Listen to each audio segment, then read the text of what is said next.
God's story, Timothy. So part of God's story is about a guy named Timothy, and it goes like this.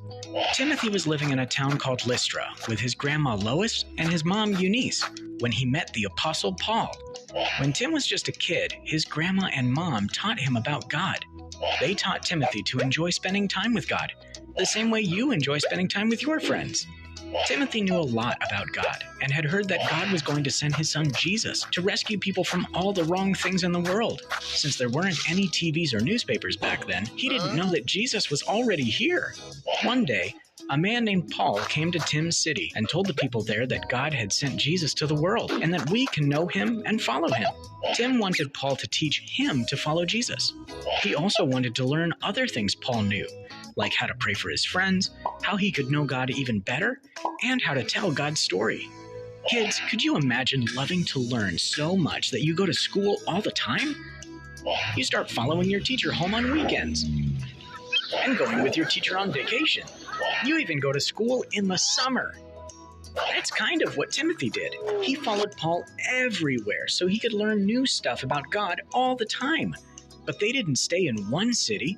They went on a journey to a lot of cities like Corinth, Greece, Jerusalem, Rome, Athens, Phrygia, Galatia, Mysia, Troas, Neapolis, Philippi, Apollonia, Berea, Thessalonica, and back again.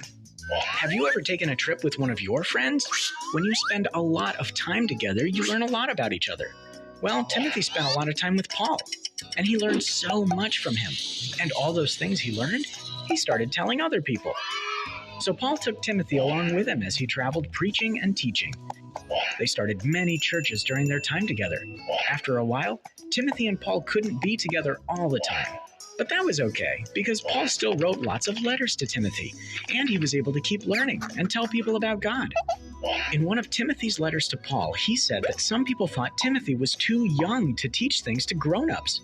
But Paul said, don't ever let people tell you that you're too young to tell them about God. You can show them how to act like Jesus. Now, the problem for Tim was sometimes he felt scared. He wasn't afraid of the usual stuff: spiders, dogs, darkness, heights, snakes, or dentists. He was scared to tell people about God because he thought nobody wanted to listen to him. But Paul taught Tim that he didn't have to be scared of anything because God was with him. And we don't have to be scared either because God is always with us too. Timothy learned a lot of other things from Paul's letters too, like how he should always tell the truth, how he should make friends with people who are lonely, and how he should not be worried about looking cool or getting a lot of awesome new stuff. Remember, learning about God was Timothy's favorite thing to do, so that's what he kept doing his whole life. And that's the story of Timothy. So in case you missed it, here's the quick version. Timothy liked learning about God. He followed his teacher Paul around the world. He kept learning about God. He taught people even though he was young. He showed people what it looks like to follow God. And that's a part of God's story.